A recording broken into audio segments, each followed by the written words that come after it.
Did you know that Texas is now considered the most desirable state to live in? According to recent statistics, its population has surged by over 4 million people in just the last 5 years, more than any other state in America. And the momentum isn't slowing down. Texas isn't just growing, it's booming. In 2024, the state's GDP reached an astonishing $2.7 trillion. That's more than the entire economy of Russia, a country with nearly 5 times the population, over 17 million square kilometers of territory, and vast natural resources. Texas's economy continues to grow rapidly, outpacing U.S. averages year after year. It's also home to legends. Johnny Cash and George Strait made country music a national treasure right here. And the legendary Texas Rangers, one of the oldest law enforcement agencies in America, still serve today, symbolizing courage, grit, and justice. But not everything in Texas is shining. A growing water crisis threatens the state's future. Towns and cities could be on a path toward a severe shortage of water by 2030. In the South, tensions are rising as Mexico accuses Texas of withholding its share of the Rio Grande, a critical water source shared between both nations. In parts of West Texas, giant sinkholes have opened unexpectedly, swallowing land, roads, and even buildings. Is Texas building a stronger future or ignoring the cracks forming underneath? Let's take a closer look at the most talked about stories shaping the Lone Star State. But before we start, here's a little question to entertain you. Which flower is the state flower of Texas? A. Indian paintbrush. B. Sunflower. C. Blue bonnet. D. Yellow rose. Share your opinion in the comments and patiently watch this video till the end to find out the truth. Number 10. Water crisis. A water crisis is silently spreading across Texas. While the state celebrates record-breaking growth, its most essential resource is quietly vanishing. Beneath the surface, ancient aquifers are being drained faster than nature can replace them. These underground reservoirs once seemed limitless, but in many parts of Texas, they are now approaching critical levels. The Ogallala Aquifer, which supports farming and ranching in the Panhandle, is shrinking at a dangerous pace.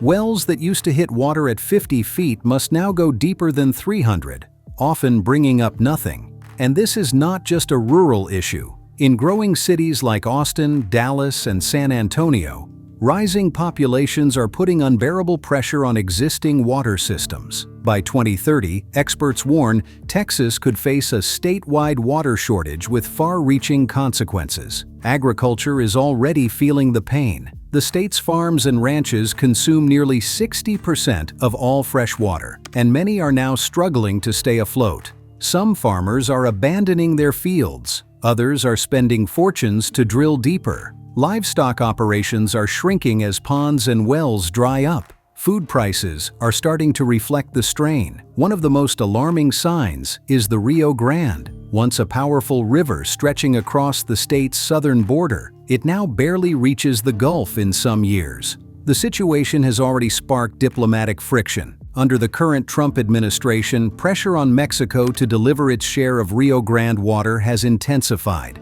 Officials from both countries continue to exchange accusations, with water diplomacy becoming entangled in broader border policy. As the river shrinks, so does patience.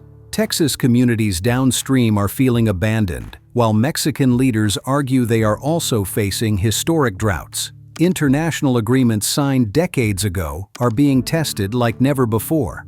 And with water levels falling and both populations growing, some experts warn that disputes over water rights could soon escalate into something more serious. Meanwhile, Texas is attracting new residents and massive companies at a record pace. Subdivisions, factories, and data centers are being built in areas already short on water. Desalination and wastewater recycling are being discussed, but construction is slow and costly. And while new technologies offer hope, they will not arrive fast enough to reverse the damage already done. Extreme weather is accelerating the crisis. Droughts last longer, reservoirs shrink faster, and wildfires burn hotter.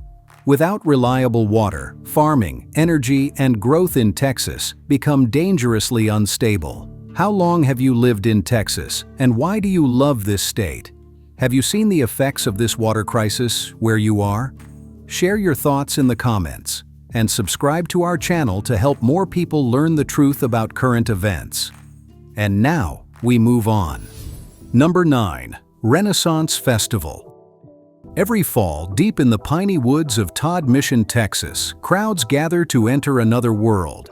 The Texas Renaissance Festival is one of the largest events of its kind in America, and what began as a dream in the 1970s has since become a cultural phenomenon. But behind the costumes and laughter lies a story that is far more complicated. The festival was founded in 1974 by George Coulomb, a man with an eye for spectacle and a flair for control. He built the grounds on an old strip mining site, starting with a few stages and medieval shops. The first year drew 30,000 visitors. Today, more than 500,000 people attend each season. To support the event, Coulomb took it a step further. In 1982, he helped officially incorporate the town of Todd Mission. He served as mayor for over 4 decades, turning the community into a kingdom built around his vision. Locals sometimes called him King George, and it was more than a joke. He ran the town, the festival, and nearly every aspect of daily operations. The Texas Renaissance Festival spans more than 50 acres.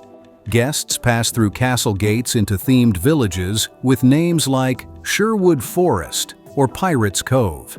Each weekend has a different theme, from barbarian invasion to Celtic Christmas. Jousting tournaments, fire shows, and wandering musicians create a fully immersive experience. Many guests dress in costume, while others simply enjoy the show. Families return year after year, turning the event into a tradition that spans generations.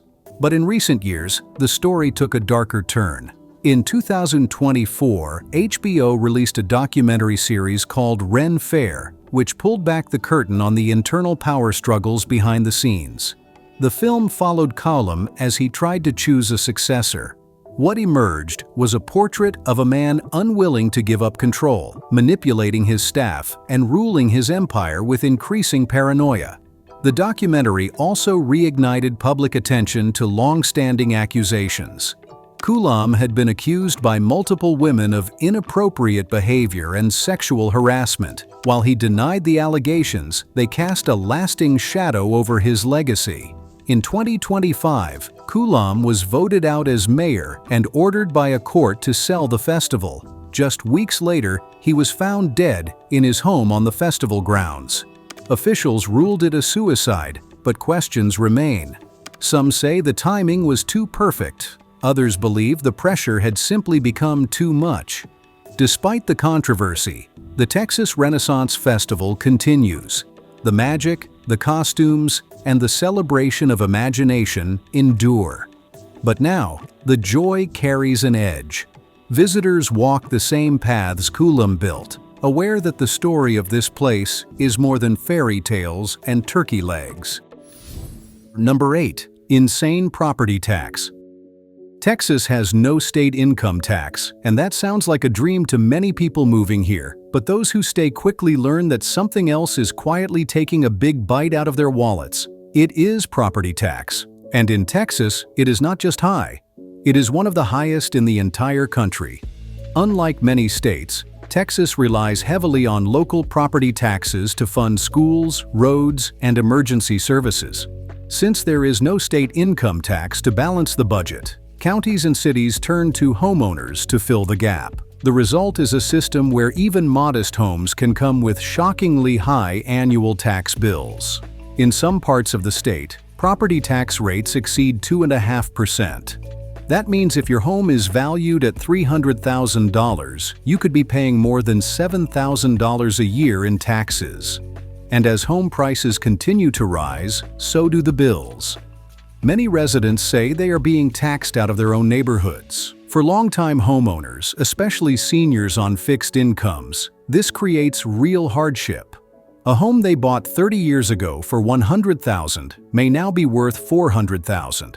That sounds like good news, but it comes with a painful cost. Their property taxes may have tripled, even though their income has not changed at all. The appraisal process adds more frustration. Each year, local appraisal districts estimate the market value of your home. If they decide it is worth more, your taxes go up, even if you made no improvements. Many Texans try to protest these values, but the process is time-consuming and often unsuccessful. There are some protections for seniors and disabled residents, such as freezes and exemptions. But these do not apply to everyone, and they do not always keep pace with inflation or rising home values. Even those with tax freezes may struggle to pay rising insurance, utility costs, and maintenance. Owning a home in Texas is starting to feel more like renting from the government. Some lawmakers have proposed solutions. Ideas include tighter caps on appraisal growth, more transparency in local budgeting, or replacing some property tax funding with state-level revenue.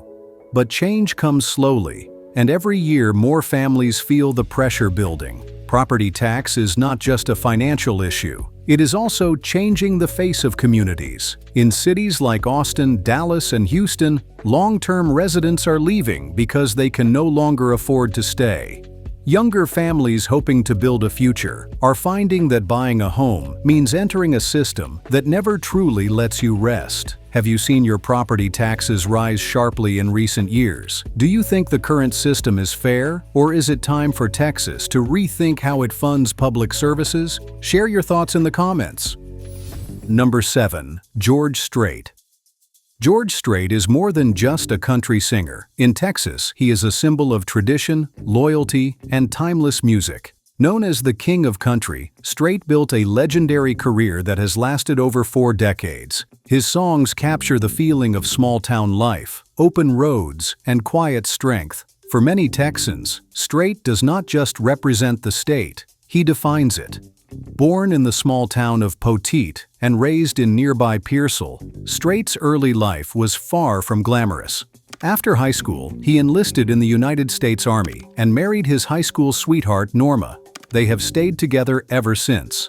While stationed in Hawaii, he began performing with an Army-sponsored band. After returning home, he earned a degree in agriculture from Texas State University and joined a local country group called Ace in the Hole. It was a humble beginning for a man who would go on to change the sound of modern country music. Strait's breakthrough came in 1981 with the song Unwound. At the time, country music was shifting toward a pop style.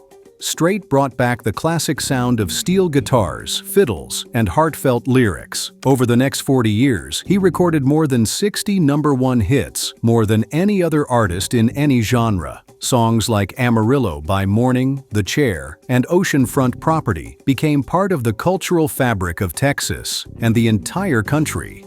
His success earned him dozens of awards. He won more than 20 CMA awards and 17 from the Academy of Country Music. In 2009, he received a Grammy for Best Country Album with Troubadour. Strait has sold over 120 million records worldwide, making him one of the best-selling artists of all time. In 2024, he set a new record when over 110,000 fans attended his concert at a stadium in Texas. Despite all of this fame, Strait has remained humble and private. He and Norma suffered a terrible loss in 1986 when their 13-year-old daughter Jennifer died in a car accident. They rarely spoke about it publicly, but quietly established the Jennifer Strait Memorial Foundation to support children's charities throughout Texas. Their commitment to family has remained strong through the years. Strait continues to live in Texas, where he owns a ranch in the Hill Country. He spends time with his family and still performs on special occasions. His son, Bubba, writes songs with him and competes in rodeo events. Fans love seeing the two work together, passing the torch to a new generation while honoring the legacy of the past. Unlike many celebrities, Strait has avoided scandals and stayed true to himself. He never chased fame. He let his music speak. For Texans, he remains a trusted voice, a steady presence, and a quiet hero. Do you have a favorite George Strait memory? A song that brings back special moments? Share it with us in the comments. And now, please take a moment to hit that like button. It's a small action, but it helps YouTube's algorithm promote our videos to a wider audience. Number 6. Sinkholes. Something strange is happening beneath the soil in Texas. The ground in some areas is slowly giving way, opening massive sinkholes that swallow roads, fields, and even homes.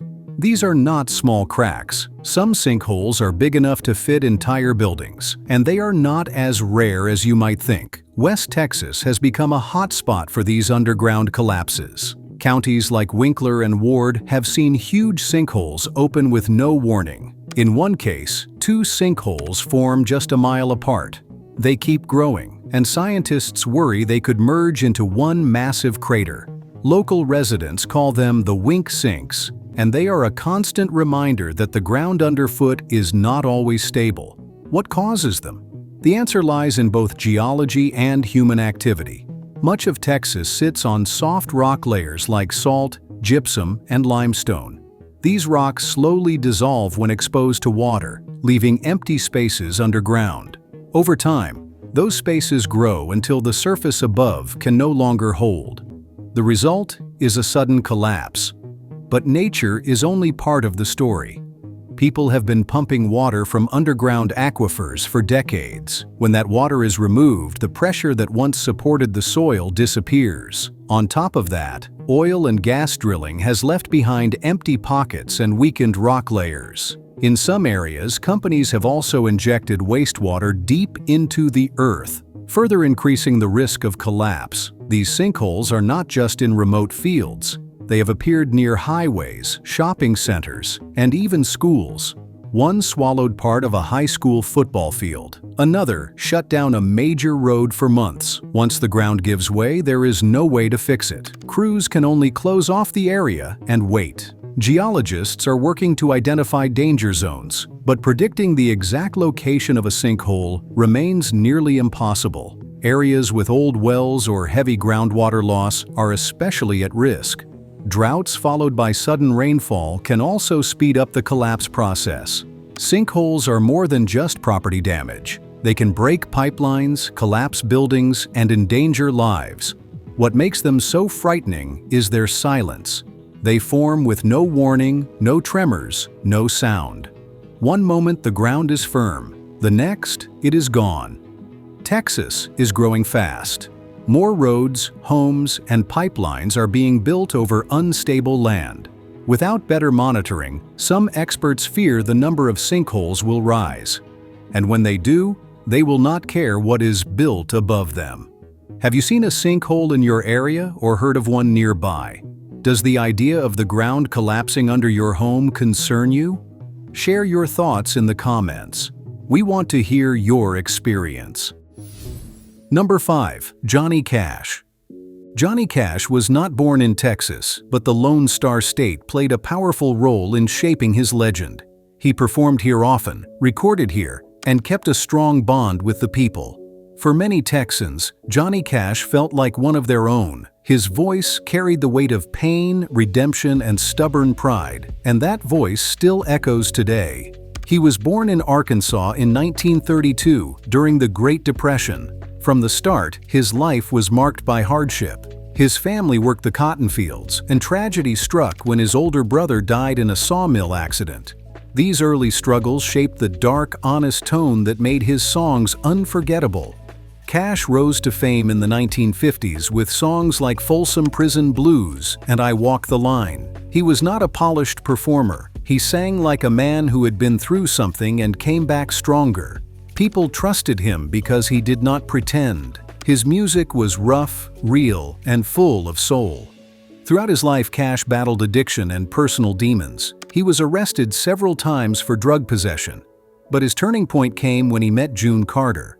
She was a member of the legendary Carter family and already a star in her own right. She believed in Johnny when many others had given up. Together, they made music, toured the world, and built a love story that country fans still talk about today. They were married in 1968 after Johnny proposed to her live on stage in front of thousands of fans.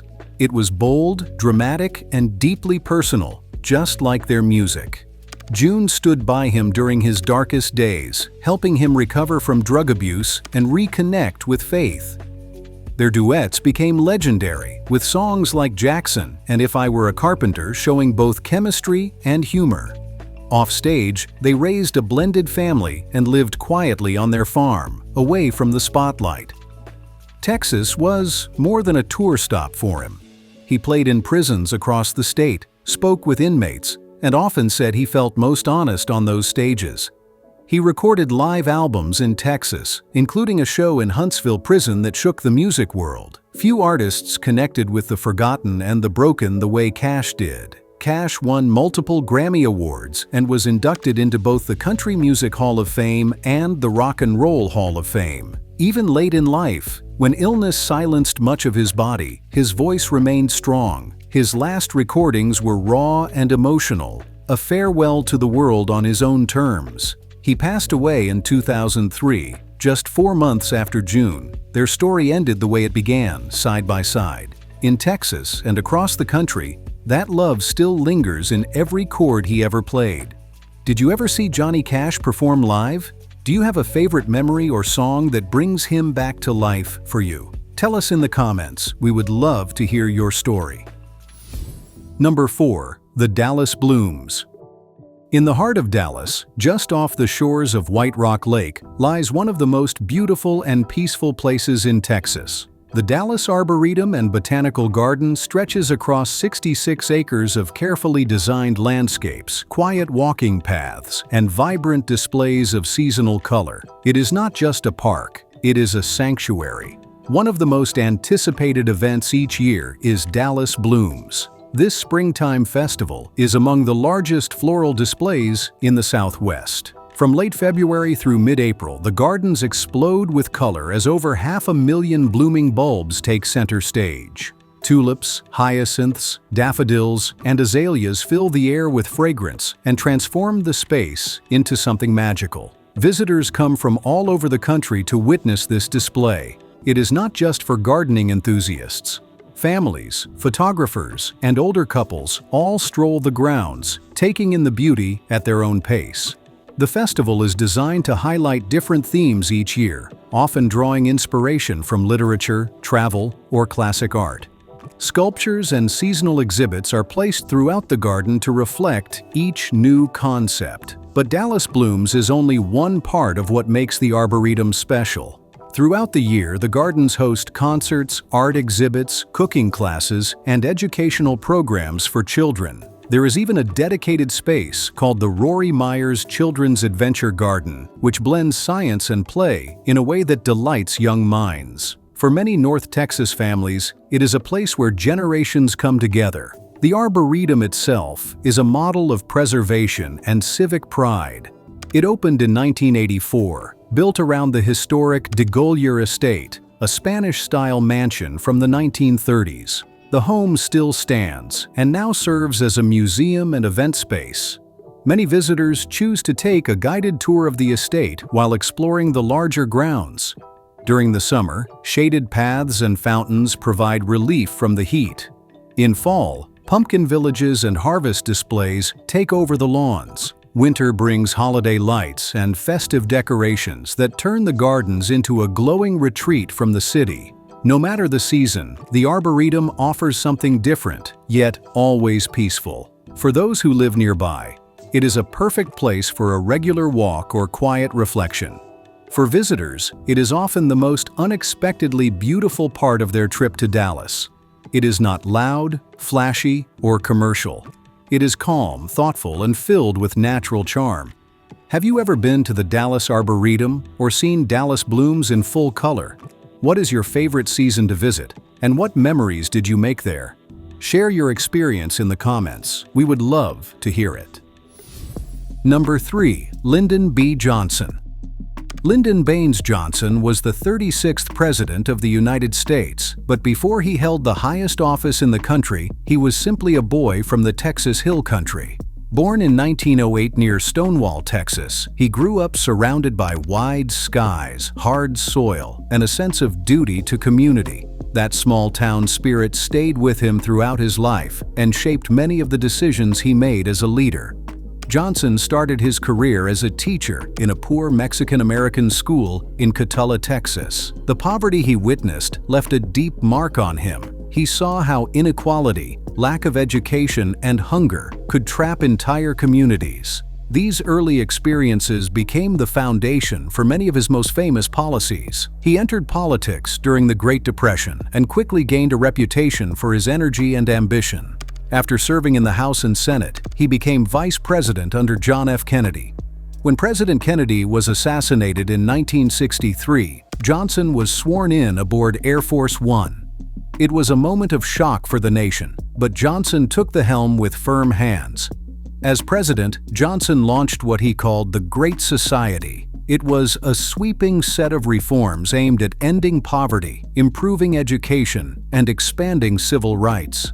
Under his leadership, Medicare and Medicaid were created, helping millions of older Americans and low-income families get access to health care. He also signed into law the Civil Rights Act of 1964 and the Voting Rights Act of 1965. These laws transformed American society. The Civil Rights Act ended segregation in schools, public spaces, and the workplace. The Voting Rights Act banned practices like literacy tests and poll taxes, which had long been used to suppress black voters. Together, these laws marked a turning point in the struggle for equality. But Johnson's presidency was also defined by the Vietnam War. What began as a limited intervention became a long and bloody conflict. The war divided the country, and Johnson eventually chose not to seek re-election. He returned home to Texas in 1969, worn down by years of pressure and public unrest.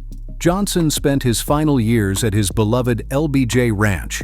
He raised cattle, hosted guests, and remained active in public life, though mostly out of the spotlight. On January 22, 1973, he died of a heart attack at age 64. He passed away in the very place where he had been born, a quiet bend of land near the Pedernales River. He was buried on the family cemetery grounds, not far from the home he loved. Today, the LBJ Ranch is part of a National Historic Park.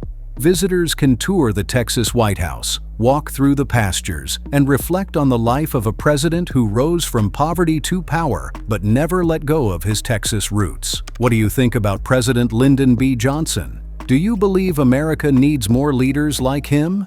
Share your thoughts in the comments below. Number 2. Texas Rangers. For many Americans, the first image that comes to mind when they hear Texas Ranger is Chuck Norris in a cowboy hat, delivering justice with a firm jaw and a steady hand. The television series Walker, Texas Ranger ran for nearly a decade and became a pop culture phenomenon. It was more than entertainment. It reminded viewers of a time when right and wrong felt simple, and justice came with boots and a badge. But the real Texas Rangers are more than television heroes. They are one of the oldest and most respected law enforcement agencies in the United States. Formed in 1835, before Texas was even a state, the Rangers began as a small group protecting settlers on the frontier. They had little formal training, but a strong will to defend their people. In the early days, their missions were dangerous, and their methods were direct. Over the years, the Rangers evolved from frontier scouts to professional investigators. They chased outlaws, protected governors, and handled cases too complex for local sheriffs. Their reputation grew across the West. With plain clothes, sharp eyes, and a quiet presence, Rangers became known for getting the job done when no one else could. Today, the Texas Rangers are a division of the state's Department of Public Safety. Only about 160 active Rangers serve in the entire state. That small number reflects just how selective the role is. To become a Ranger, candidates must have years of experience and an impeccable record. These men and women now investigate murder cases, public corruption, and major organized crime, often working with local departments that need extra help. In 2024, the Rangers solved a murder that had gone cold for more than 40 years. In 1982, Velma Nesset was found murdered in Odessa. For decades, the case remained unsolved. But using new DNA technology and genealogy databases, Rangers identified the suspect and tracked him to Colorado. He was arrested, returned to Texas, and sentenced to prison. The case showed that even after decades, the Texas Rangers do not give up on justice. The Ranger badge is shaped like a star inside a circle. It stands for honor, strength, and service earned through action. Whether they are solving cold cases or helping in moments of crisis, Rangers continue to live up to that symbol. Did you grow up watching Walker, Texas Ranger? What do the Texas Rangers mean to you today? Share your thoughts in the comments. Share our new video on X to help us grow. Every share counts. Now it's time to find out the correct answer to the quiz. Which flower is the state flower of Texas? A. Indian paintbrush. B. Sunflower. C. Bluebonnet. D. Yellow rose. The correct answer is C. Bluebonnet. Number 1. Bluebonnet Festival. Every spring, the small town of Bonnet, Texas, bursts into color as bluebonnets cover the hills and roadsides. But this is not just a beautiful natural event. It is the heart of a festival that draws tens of thousands of visitors from across the state. The Bonnet Bluebonnet Festival is one of the most beloved celebrations in Texas, and the story behind it runs deeper than just flowers. The festival began in 1983, just a few years after the state officially named Bonnet the Bluebonnet capital of Texas. What started as a modest local gathering has since grown into a major event with parades, live music, classic car shows, pet parades, and even wiener dog races. Each April, the streets fill with families, tourists, and photographers hoping to capture that perfect shot of a child sitting in a field of wildflowers. Businesses prepare for months, and the entire town transforms into a celebration of identity and pride. But why are bluebonnets such a big deal in Texas? For one, the bluebonnet has been the official state flower since 1901. It grows wild across the hill country, often in dramatic blankets of blue and violet that stretch for miles. The Texas Department of Transportation even spreads bluebonnet seeds along highways every year to preserve and enhance the tradition. The flowers bloom for just a few short weeks, and during that window, Texans drop everything to hit the road and find the best patches. It is not just a tradition. For many, it feels like a sacred journey. There is a popular belief that picking bluebonnets is illegal. That is not exactly true, but the myth lives on because these flowers are so beloved that no one wants to be seen trampling them. In fact, damaging wildflowers along state roads can result in fines, especially if it causes traffic hazards. So even though the law is flexible, the social rules are strict. In Texas, flowers command more respect than some politicians. Some locals believe that bluebonnets bring luck. Others say they are the soul of spring in Texas. They do not cure cancer, but after months of brown grass, dust, and water restrictions, seeing those wild blue petals stretch across the land can feel like therapy. It is a reminder that even in difficult seasons, Texas still blooms. The smell, the color, the timing, it all comes together to mark a new beginning. The Bonnet Bluebonnet Festival celebrates all of this and more. It is about nature, yes, but also about community, resilience, and memory. The town may be small, but for one weekend every year it becomes the beating heart of something much bigger. Generations gather to reconnect, laugh, eat, and marvel at the wonder that grows from Texas soil. Have you ever taken a photo in the bluebonnets? Tell us in the comments. Thank you for exploring the hidden corners of Texas with us. Click on the video you see on the screen to check out other hidden discoveries on our channel.